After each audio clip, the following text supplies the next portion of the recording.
I'm so tired. This has been the longest we have ever had to wait for a ban list in the history of ban lists. And it is finally here, ladies and gentlemen, the September 2nd, 2024 ban list.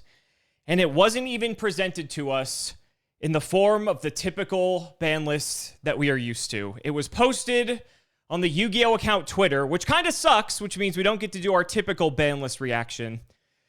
I'm just exhausted. I think we're all exhausted. I think Yu-Gi-Oh! Has hit a precipice now where we are just at the point that so many people are fed up with so many things.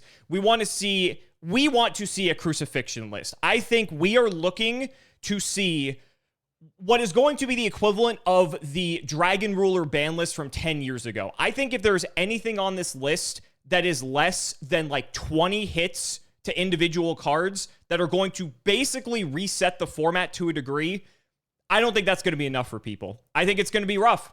We'll have to see. We'll have to see. And so I have been slow rolling a little bit just because we are able to see some cards here. And boy, are there some good ones. So right off the bat, it's not going to be as fun as we're used to where we can scroll through.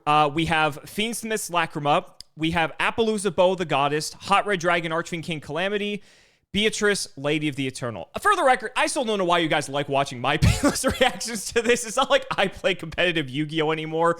But in any case, we're going to go ahead and give our thoughts to this. This is actually a phenomenal start. And this is the only thing that I saw because I pulled it up and I saw it was on Twitter. Everything else we're going to see is going to be in this format, which kind of sucks for the anticipation and the hype. But we'll get there. So let's start. Basically, we need to see hits to so many different decks. We need to see Fiendsmith hits. We need to see Snake Eye hits. We need to see Yubel hits. Like, we need to see hits to so many different strategies that have been just at the top of competitive play for so long, but also just so many oppressive, dumb fucking cards that people are just so sick of dealing with. I'm talking about floodgates. I'm talking about things that don't let you play the game. And honestly, looking at the bans, this is a damn good start. Lacrima makes sense. It's Fiendsmith. It's actually, I'm kind of surprised it was this early that they hit this card, if I'm going to be totally honest. Like, I get it. I understand why they banned this card, especially because of the damage, like, especially for competitive play. Just having this built-in engine card that you can just immediately deal damage to, like, just win a game like that. That's, like, obviously not the reason this card is banned, but that's, like, part of it, right? It's just, this card, it's, yeah, like, this can go. Appaloosa makes sense. I have had the philosophy for so long now, as Yu-Gi-Oh! Has gotten older and as I've slowly waned out of competitive play, that one of the things that I started to really hate about modern Yu-Gi-Oh! Is the fact that so many boards just focus all of their resources into these Omni-Negate type of cards that every board just sort of like does its own thing, but that ends on like the Barons, the Appaloosas, and just basically makes it so that your opponent can't play the game whatsoever. And Appaloosa, I think it is finally time for this card to get banned because it's sort of just in that same line of cards, especially as monster effects have gotten more and more powerful over time. I think it's finally time for this card to go. And speaking of cards that don't allow people to play the fucking game, Hot Red Dragon Archfiend King Calamity, rest in peace. No one's gonna fucking miss this card. How they even thought to print this card in the first place is beyond me. Like, I'm so sick of cards that literally just turn skip your opponent, right? So thank God this is gone. And then Beatrice. Now, Beatrice, rest in peace, Beatrice. I think this one's kind of sad for a lot of people. Yes, Beatrice has become one of the most abusable cards of all time just because of the fact that it can foolish cards out of the deck, which is set up for an immense amount of unfair bullshit. But Beatrice, you know, it's a BA card at the end of the day, and I really liked Burning Abyss, and that was like its main function, right? And so the fact that it was generic, people could abuse it for all these different reasons. I think it is finally time for this card to go. It makes total sense. I actually think this is a phenomenal start to the list. And so let's see what we got for the limitations. I haven't seen anything past this yet. All I saw initially when I pulled this up before filming was I saw that Lacrima was here, and then I didn't even actually really see these cards until they were just off to the side and I pulled it up. But good start, good start. So now we get to the actual, like, true live reaction because I haven't seen anything else past this.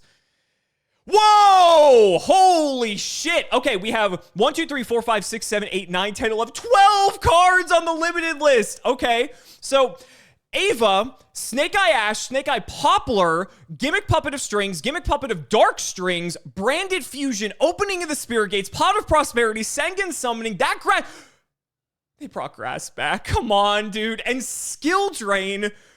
This was almost insane. Well, I mean, it's still insane, but like, okay, there's a lot here. So Ava, like, whatever. Who fucking cares? Snake Eye Ash, Snake Eye Poplar. The Snake Eyes hits. These are the Snake Eyes hits. I'm actually kind of surprised they went, like, should I be surprised they went so aggressive against it? Not really. I think people really needed to see this deck hit in some capacity. And now one Ash, one Poplar. They went after the Gimmick Puppet deck because, again, we have so many cards now in Yu-Gi-Oh! Where it's just either something that's built to make it so your opponent can't play the game, or it just immediately wins the game, or it's something that your opponent can't even interact with you to stop you from winning the game. And that's what the Gimmick Puppet FTK and just the Gimmick Puppet cards, the new support just in general enabled. So, like, fuck that. Who the fuck cares? And, like, Sengen Summoning is, like, sort of in line with that. Like, was Tenyi, like, the best deck? No, it was a good deck and one of the, you know, stronger decks of the format. But again, I'm just sick of cards being printed that just say, like, your opponent can't even interact with you, right? Like, what's the point in playing the game at that point? Like, just,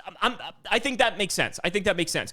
Branded Fusion going to 1. Opening of the Spirit Gates. This, I think, makes sense with opening of the Spirit Gates because Phantom of Yubel I think Phantom of Yubel was like the card that makes the most sense to hit, and I doubt they're going to hit it, but this makes sense because this is like an indirect hit to Yubel, right? Because I don't think they're going to hit the cards that they just printed. At the end of the day, we understand how the ban list functions. So this card definitely hits the consistency of the deck. And so I think with their hands tied in that regard, I think this makes the most sense. Prod of Prosperity, I think this was a long time coming as well. I think people, like, basically when it comes to all the pot cards, I think this is, like, it's just up there in thinking that, like, eventually all these cards are going to go to 1 because Prosperity allowing you just to dig 6 makes sense. Grass, why are we bringing this back? Like, genuinely, why are we bringing this back? I'm pretty sure the OCG has this card legal, but, like, genuinely, why are we bringing this card back? Like, I don't understand why milling 20 as a one-of especially makes any sense to me. Just keep this card banned. Even if it doesn't see, I just don't think this promotes a healthy style of play in the slightest. I would have preferred to see this card still on the list. I'm pretty sure it's, like, legal in the OCG and Master Duel, or is it banned in Master Duel too? I don't fucking know. I hate Grass. I think it's, like, it was cool when it first came out, and then people, like, it just became, like, really degenerate. Even if only one copy, I don't like this card. Skill Drain's really funny. I love how Skill Drain has hopped around so many different spots on the ban list over time. Like, it's been limited, then semi, then unlimited, and then just, like, all over the place, right? And now it's limited. I guess this is fine. I'm talking about earlier how I wanted to see, like, a lot of the floodgates get hit. Like, what other floodgates do we have limited at this point? We have Rivalry. I'm pretty sure Gozen, Tikaboo. I'm pretty sure, what's the other card? I'm forgetting one. Anti-Spell, I think, is Anti-Spell, or is Anti-Spell still, I don't know, we have too many ban lists now across all of the TCG, OCG, Master Duel, I forget what's where, but in any case, Skill Drain going to 1 is less oppressive, but, like, if we're going to put a card like this to 1 like the rest of the floodgates, can we just fucking ban it? I think this card is so irritating. This goes for all the floodgates, not just Skill Drain specifically, but then it becomes more irritating being at 1 because then it's just like, oh, I open the one of, or, oh, I have this way to, like, randomly get this card to the field. Like, I guess Beatrice is banned, but through all these, like, weird mechanisms, so now it's like, oh, good, I have my one of floodgate to just automatically win the game. Do we want that in the game? Do we want that in the game? I'm not necessarily sure. But in any case, I think everything else here is actually, I think everything here is pretty good, all things considered. Like, Skill Drain going from 3 to 1 is good, but I think I just would have wanted to see that and all of the other floodgates just banned because I think people are just sick of them. Like, we disposed of so many of them previously. Let's just do away with all of them. But I think we definitely hit Snake Eye. We sort of hit Yubel. We hit one of the best starters for the Tenyi deck, and then we have a consistency hit in Pros. I think Grass is, like, the thing I'm the most pissed about. We got rid of, you know, we limited the capabilities of the Gimmick Puppet deck, but again, like, I'm hoping we just don't facilitate those types of strategies moving forward from, like, a fundamental card design perspective, but it is what it is. Like, Branded Fusion going to 1-2 is kind of funny. I kind of just, like, overlooked this because I was looking at Spirit Gates. That is a branded hit. Like, granted, you can still search it, but, like, it definitely reduces the consistency of that deck for sure. So we're hitting a lot here. We're hitting a lot. And I think overall, I want to say people are going to be genuinely happy with this. I think this is, if we saw less than this, I think people would have been pretty pissed. And we already got a pretty decent, we already got a pretty decent start with the bans that we had here. And now moving to the limitations, I think this is a big enough shakeup that for the amount of anticipation and hype that was surrounding this list, I think this is something that people are going to be happy with. I genuinely do. Okay, let's see if there's Anything else? Semi-limits. Okay. You guys know I absolutely abhor the semi-limited list. I think it is just a waste. Like, any card that is on here, and there are 7 of them: Blaster, Redox, Tempest, Tidal, Tiger, that's very funny, Colossus, and Ib. I don't understand why they couldn't just put all these cards to either, because I'm pretty sure most of these were limited. I'm pretty sure they limited Ib or unbanned Ib last list. Colossus was either last list or the list before. I'm pretty sure Tiger's been on the list, and these have all been there as well. Is it really going to destroy the format if they put all of these cards to 3? That is my question. Like, I think the biggest concern out of putting anything here to 3 is probably Colossus, but Colossus wasn't even seeing that much play anyway. I understand the Dragon Rulers. This makes sense because Dragon Rulers are getting support, and so, like, they want to make sure that the best cards for the support are going to be legal, and I think people are going to be excited to see those back because it actually adds to some splashability, especially titles specifically with the new Atlantean stuff coming out. That could be kind of cool. Is it going to actually have a real impact? We'll have to see, but I kind of doubt it, in all honesty. I think Yu-Gi-Oh's just too far gone at this point. Lunalight Tiger, fine. Colossus, again, this sort of just is antithetical to the whole philosophy of, like, okay, we're going to ban all of these extremely oppressive cards, and then we're going to bring Colossus back. Why? I know there are going to be a lot of people that are going to see Colossus who are fans of Thunder Dragon and be like, oh, this is great. Colossus is legal again, right? But I don't see it. I think we're banning floodgates and then unbanning floodgates. It doesn't make it, or unlimiting floodgates, I should say. It is specific to a particular deck, or I guess particular engines that could be fit within particular decks, just because there are ways to sort of circumvent that. I don't know, man. Like, they should have just kept this either limited or just, like, have this banned. I think if they're going to adhere to one philosophy, just, like, stick with it to the end. This just seems antithetical, but it is what it is. And Ib, I don't really think matters. I think no one's playing more than one copy of Ib anyway. I'm pretty sure when Ib was legal, people were only playing a single copy of it regardless. So putting this to 2, even to 3, I don't think does anything. I don't see people jamming 3 Ibs in 2024, but who knows? Someone might come up with something. I highly doubt it. And then Tiger's like, whatever. Like, are we going to go back to playing, like, Lunalight decks in 2024?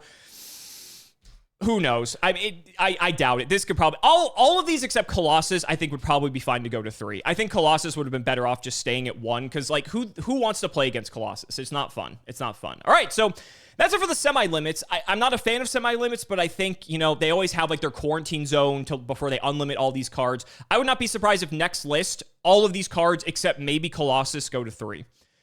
Final list, unlimited, time seal, oh Jesus, okay, Armageddon Knight, Red Rose Dragon, Kieran, Plushfire, Ancient Fairy Dragon, Danglong, time seal.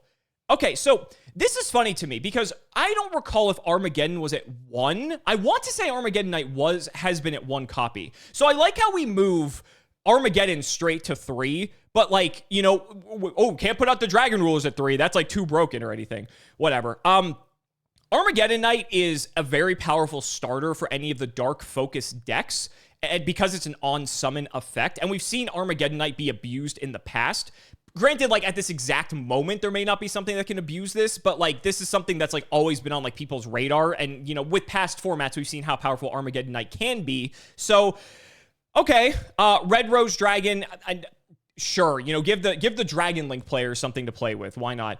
Kieran makes sense. Magispectors, I believe, are getting support in one of the future sets. I forget if it's the next one or the one following. And so putting the best Magispector card back to 3 to bolster that archetype's viability it makes sense. I get it from a business perspective, but it's really frustrating because Kieran is so fucking annoying because it can't be targeted or destroyed. And yes, we have plenty of effects now in Yu-Gi-Oh!, especially since Kieran's release, that can play around that. That doesn't mean Kieran is necessarily fun to play against just because there are outs. So again, I still feel like that kind of conflicts with the overall theory here. Plushfire makes sense. This card is receiving an errata. I think it's getting reprinted in the tins that are coming out very recently. And so with Plushfire getting its errata, it makes sense that this card is going to go to 3. There's also new Perform Mage support coming out in a future set as well.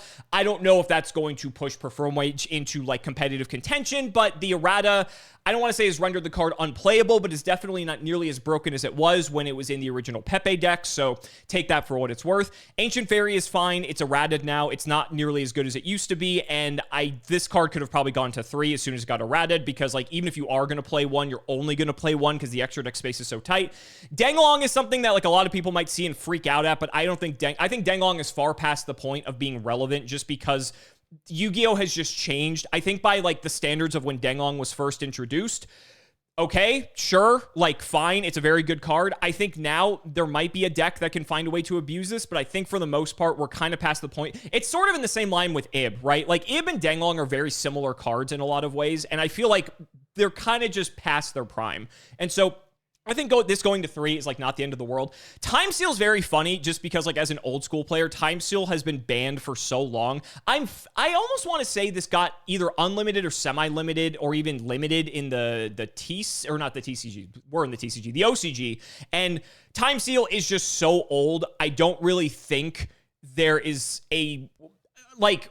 Are people going to be trying to do time seal loops in 2024? Like maybe, right? We're obviously hitting some of the cards like Beatrice that could like stop that from happening, because there is an argument that there would be ways to like, oh, you can set time seal after you like send it to the graveyard or something like that. But are you really going to waste your ability to like set cards or like search them from the deck on time seal when you could get like a floodgate that like wins you the game automatically?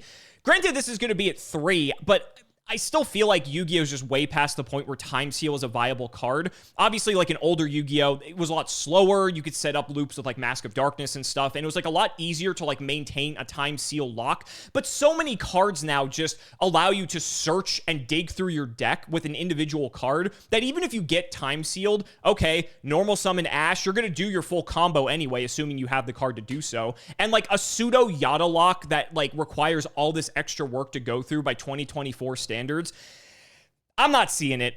I think this card is probably fine to come back. It's just like, it's kind of one of those cards that it's like, even if it's fine to come back, it's like, why would we unban this card? You know, like, why would we want people to mess with it? But at the end of the day, I think it's actually probably fine. If you look at the entire ban list up until this point and see every card and analyze and think, which of these could come back? I think Time Seal probably would have been in like the top 5 of cards that are probably going to have 0 effect on the game. It's a trap. It's slow.